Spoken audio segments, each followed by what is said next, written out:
नमस्कार, आप देख रहे हैं पीडीएस न्यूज। मैं हूं पीसी सैनी। प्रदूषण जांच या औपचारिकता। अजीतगढ़ एग्रो बायोटेक फैक्ट्री के मामले में प्रदूषण विभाग की कार्यशैली पर उठे सवाल। सीकर जिले के अजीतगढ़ क्षेत्र में प्रदूषण की गंभीर शिकायतों के बाद आखिरकार राजस्थान राज्य प्रदूषण नियंत्रण बोर्ड की team Ajitgarh agro biotech factory के निरीक्षण के लिए पहुंची, लेकिन मौके पर जो कुछ हुआ उसने विभाग की गंभीरता पर ही सवाल खड़े कर दिए। फैक्ट्री द्वारा खुले में अपशिष्ट पदार्थ फेंकने और आसपास के खेतों में जैविक कचरा डालने की शिकायत लंबे समय से उठती रही है, लेकिन इस बार जब टीम मौके पर पहुंची तो निरीक्षण से ज्यादा एक दिखावे की कार्रवाई होती नजर आई। प्रदूषण नियंत्रण विभाग के सीनियर साइंटिस्ट पवन शर्मा और जेईएन अविनाश मौके पर पहुंचे, लेकिन हैरानी की बात यह रही कि इनके पास प्रदूषण मापने के लिए कोई यंत्र मौजूद नहीं थे। जब अधिकारी बिना किसी उपकरण के निरीक्षण करने पहुंचे तो सवाल उठना लाजमी है कि वे जांच करने आए थे या सिर्फ औपचारिकता निभाने। निरीक्षण के दौरान अजीतगढ़ पंचायत समिति के प्रधान एडवोकेट शंकरलाल यादव भी मौके पर मौजूद रहे। उन्होंने स्थिति को देखकर गहरी चिंता जताई। निरीक्षण स्थल पर फैक्ट्री द्वारा डाले गए अपशिष्ट के पास काम कर रहे मजदूरों से जब सवाल पूछे गए तो वे भी कोई संतोषजनक जानकारी नहीं दे सके। न तो किसी ने बताया कि कचरे की निगरानी कौन करता है और न ही यह स्पष्ट हो सका कि यह अपशिष्ट कौन ला रहा है और उसका निपटारा किस प्रकार किया जा रहा है।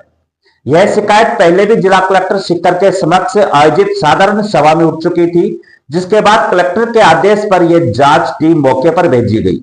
लेकिन जब मीडिया ने अधिकारियों से सवाल किए कि क्या इस फैक्ट्री के पास प्रदूषण नियंत्रण बोर्ड की एनओसी है, उसकी वैधता कब तक है, क्या इसने सभी पर्यावरणीय मानकों का पालन किया है, तो अधिकारियों के पास कोई जवाब नहीं था।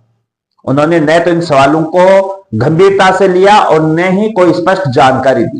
प्रश्न यह उठता है कि जब अधिकारियों ने फैक्ट्री की जांच की तो उन्होंने क्या देखा?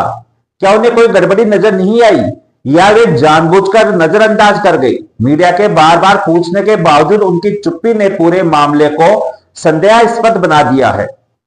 यदि कुछ गलत नहीं था तो खुलकर जवाब क्यों नहीं दिए गए, और अगर कुछ गड़बड़ी सामने आई तो उसे सार्वजनिक क्यों नहीं किया गया?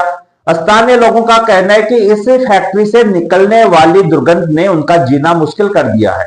सांस लेना तक दूभर हो चुका है। बच्चों, बुजुर्गों और बीमार लोगों के लिए यह प्रदूषण किसी धीमे जहर से कम नहीं है।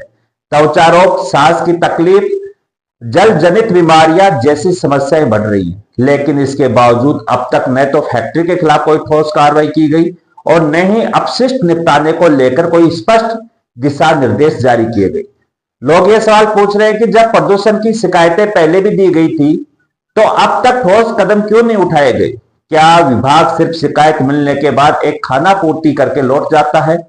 क्या आम लोगों के जीवन, उनके स्वास्थ्य और पर्यावरण की रक्षा की कोई अहमियत नहीं बची? क्या ऐसे अधिकारियों की भूमिका जांच में संदेह के घेरे में नहीं आनी चाहिए, जो बिना यंत्र, बिना मापदंड और बिना जिम्मेदारी के सिर्फ दौरा करके लौट आते हैं? अब वक्त आ गया है कि इस तरह की लापरवाही और निष्क्रिय कार्य प्रणाली पर लगाम लगाई जाए। जब तक इस तरह के प्रदूषण फैलाने वाले प्रतिष्ठानों के खिलाफ सख्त कार्रवाई नहीं होगी, तब तक आमजन को राहत नहीं मिलेगी और न ही पर्यावरण की रक्षा संभव हो पाएगी। सरकार और प्रशासन को चाहिए कि वे इस मामले को गंभीरता से ले और ऐसे फैक्ट्रियों को या तो पर्यावरण के अनुरूप काम करने के लिए बाध्य करे या फिर उन्हें बंद कर दिया जाए। यह कोई मामूली लापरवाही नहीं, बल्कि जनता के स्वास्थ्य और जीवन से जुड़ा गंभीर मामला है, जिसे अनदेखा करना अब संभव नहीं है। आइए सुनते हैं इसे पूरे मामले को लेकर। आज सीकर के जिला कलेक्टर सम्मानीय मुकुल जी के आदेशानुसार, क्योंकि 8 अप्रैल 2025 को जिला परिषद सीकर की साधारण सभा की बैठक हुई और साधारण सभा की बैठक में अजीतगढ़ एग्रो बायोटेक इंडस्ट्रीज से निकलने वाले अपशिष्ट और इनके द्वारा जो बाहर अपशिष्ट निकल करके फिर यहाँ के खेतों में सुखा करके जो वायु प्रदूषण किया जा रहा है, उसकी आवाज़ उठी थी। और बैठक में ये निर्णय पारित हुआ था।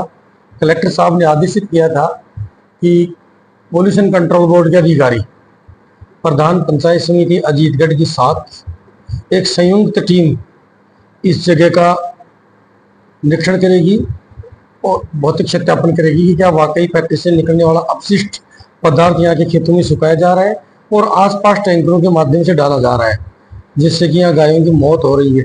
क्योंकि पहले जो हमारे पास प्राप्त शिकायतें थी, उन शिकायतों में ये अंकित किया गया था आम आदमी के माध्यम से कि इस एग्रोबायोटिक फैक्ट्री से जो अपशिष्ट निकलता है उसको खेतों में सुखाने से भयंकर वायु प्रदूषण होता है, और एक बहुत ही प्रकार का तरल पदार्थ, बहुत खतरनाक प्रकार का वो तरल पदार्थ जो निकलता है, उसको इस फैक्ट्री प्रबंधन के द्वारा हमारे जिको इंडस्ट्रीज एरिया जीतगढ़ की जो नालियां बनी हुई हैं, इन नालियों में उसको डाल दिया जाता है, आसपास डाल दिया जाता है, और उसको खाने से, उसको पीने से, उस तरल पदार्थ को पीने से जो हमारा गोवंश है वो गोवंश खत्म हो जाता है। 5-7 हमारे गोवंश की मृत्यु भी हो चुकी थी। ये बात हमारे पहले या 11/9/2024 की जो साधारण सभा की बैठक थी उसमें सम्मानित जिला परिषद महोदय ने भी उठाई थी, और उसके बाद में पुनः 27/3/2025 की जो साधारण सभा की बैठक अजीतगढ़ की थी, इसमें भी ये मुद्दा पुनः आया था। उसके बाद में मैंने जिला परिषद की साधारण सभा की बैठक में सम्मानित जिला प्रमुख महोदय और कलेक्टर महोदय से निवेदन किया था, और कलेक्टर महोदय ने आदेशित किया था कि पोल्यूशन कंट्रोल बोर्ड के अधिकारी हमारी साथ या संयुक्त टीम इसका निरीक्षण करेगी। उस आदेश की पालना में निरीक्षण के लिए तो कलेक्टर साहब ने 10 तारीख का ही समय निर्धारित किया था। 8/4 की बैठक थी और 10/4/2025 को समय सुबह 10 बजे का समय निर्धारित कर दिया था। पर चूंकि उस दिन सरकारी छुट्टी थी तो अधिकारी नहीं आए, अधिकारियों का तो अता पता नहीं था। जब पुनः कलेक्टर महोदय के पास में जब शिकायत गई तो आज सुबह सुबह मेरे पास RO regional officer pollution control board का फोन आता है कि कलेक्टर महोदय के आदेश अनुसार आप हम सबको एक संयुक्त टीम के रूप में वो जो शिकायतें थी एग्रीबायोटेक फैक्ट्री से निकलने वाले अपशिष्ट की, उन मौके पर जगह जगह जाकर के सत्यापन करना है। मैं जीतगढ़ था, टीम आई। टीम को आने के बाद में हमने जहाँ जहाँ भी इस फैक्ट्री से अपशिष्ट पदार्थ निकल रहा था, जो कि फैक्ट्री के पास में पूर्व साइड में पहाड़ की तलहटी में डाला जा रहा था, वहाँ आज भी वो भरा हुआ है अपशिष्ट पदार्थ। बिल्कुल उसमें सड़ांत दुर्गंध उठ रही है, और उसको कई बार सुखाने के लिए, खत्म करने के लिए ये लोग जो पाउडर होता है फैक्ट्री में निकलता है वो भी उसके ऊपर डाल देते हैं।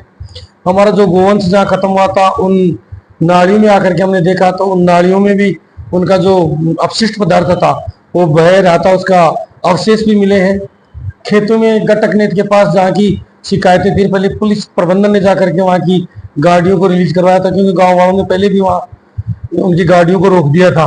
तो वहाँ जाकर के हम देखे तो उन श्रम जो वहाँ मजदूर थे उन्होंने स्वीकार किया, उन्होंने बताया कि भाई ये जो भी जितना हम सुखा रहे हैं अपशिष्ट पदार्थ, ये सारा अजीतगढ़ की एग्रोबायोटिक फैक्ट्री से आ रहा है।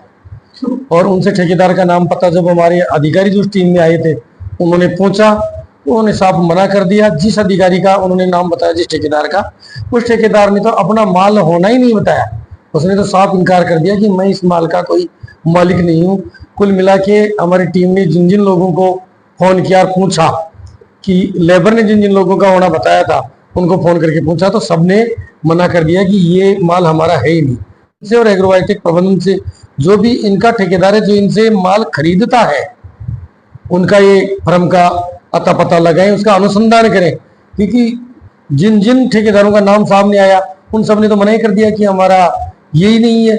मैंने जब उनको कहा अग्रिम कार्रवाई के लिए तो उन्होंने कहा कि हमें सिर्फ अभी रीजनल कार्यालय से इतना ही आदेश मिला है कि एक बार जाकर के आप सिर्फ और सिर्फ मौका दे करके आए। अब मौका दे करके आए तो हमें तो फिर सिर्फ इसलिए साथ लेके गए हैं कि सिर्फ हम मौके का सत्यापन करेंगे, भाई ये गटकनेत पंचायत में है, ऐसा ही मुझे तो लगा। टीम के साथ में गया था, हमने जहां जहां ये अपशिष्ट पदार्थ बाहर फेंका गया था वो जगह हमने उनको दिखा दी है। अब रिपोर्ट वो तैयार करेंगे। क्या रिपोर्ट तैयार करते हैं, क्योंकि पहले जो अधिकारी आए थे 28/10/2024 को, उस समय मैं बाहर गया हुआ था, वो भी माननीय मंत्री महोदय के पास शिकायत गई थी और उनकी शिकायत के बाद में टीम आई थी तो उन्होंने भी मेरे से फोन किया था कि साहब हम अजीतगढ़ आगे उस जगह दिखाओ। मैंने कहा आप कह के तो आए नहीं हो और मैं पहले से मेरे निर्धारित कार्यक्रम अनुसार मेरे पंचायत समिति परिक्षेत्र से बाहर हूँ, तो उन्होंने तो आज तक कोई रिपोर्ट नहीं दी। जब मैंने पालना रिपोर्ट के लिए उनको लिखा और उनसे निवेदन किया था तो उन्होंने मुझे तो ये कहा था कि भाई आपके पास 2 घंटे में हमारी रिपोर्ट पहुंच जाएगी। अब 2 महीने हो गए, उसके बाद भी रिपोर्ट आई नहीं है। आज फिर वो अधिकारी आए हैं, मौका देख के गए हैं, क्या रिपोर्ट देते हैं ये तो रिपोर्ट आने के बाद ही पता चलेगा। हमारा जो मत होगा, अगर वो समझेंगे कि हम इस टीम का हिस्सा थे और वो हमारा मत पूछेंगे तो जो हमने देखा है वो हम उस पर जरूर अंकित करेंगे। अगर सर इस बार भी रिपोर्ट नहीं आती है तो एक सबसे पत्नी थी वो आप यदि कर सकते हैं तो आपके अधिकार है। क्या रवैया रहेगा? अगर आपकी बार भी रिपोर्ट नहीं आती है तो आज की जो कार्रवाई थी वो माननीय कलेक्टर साहब और जिला परिषद की साधारण सभा के आदेश से थी।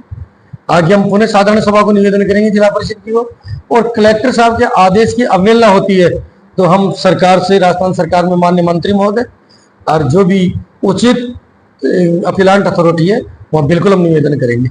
और हमें विश्वास है कि जब हम ऊपरी सदन में निवेदन करेंगे तो जरूर कोई न कोई कठोर और अनुशासनात्मक कार्रवाई होगी। अधिकारी कौन है? हमारे पॉल्यूशन कंट्रोल बोर्ड से रीजनल ऑफिसर के आदेशानुसार और कलेक्टर साहब के आदेशानुसार आज की टीम में उन्होंने मेरे को तो कहा ही था, एक पवन जी खेदड़ जो कि वरिष्ठ वैज्ञानिक अधिकारी थे और दूसरे थे अविनाश जी कनिष्ठ पर्यावरण अभियंता। इन 2 लोगों की टीम थी और साथ में यहाँ से मुझे भेजा गया था। हम 3 लोगों ने जाकर के मौका देखा। अधिकारियों ने निरीक्षण के दौरान किन यंत्रों का? देखिए सही बात है कि पॉल्यूशन का जब नाप किया जाता है तो जिस प्रकार से हम तरल को लीटर में नापते हैं वैसे ही वायु प्रदूषण को हम AQI में नापते हैं। और AQI के लिए जो उचित उपकरण होने चाहिए थे मापने के, PM के लिए जो उचित उपकरण होने चाहिए थे, वही प्रदूषण नापने का जो हमारा मानक होता है उन मानकों के लिए जो उचित संसाधन और उपकरण होते हैं वो हमारे अधिकारी आज लेके ही नहीं आए। मैंने उनसे निवेदन भी किया था कि भाई आप और हम पर्यावरण प्रदूषण रोकने की दिशा में कदम उठाने के लिए सरकार ने आपको और हमें भेजा है। हम आज पर्यावरण प्रदूषण के लिए देखेंगे कि प्रदूषण है या नहीं, तो अपन नापेंगे कहीं से आप क्या क्या संसाधन लेके आए हैं। तो उन्होंने कहा था कि आज तो हमें सिर्फ मौका देखने ही भेजा है, हमारे पास ऐसा कोई संसाधन नहीं है जिससे कि इस चीज का नाप किया जाए कि पर्यावरण प्रदूषण है या नहीं।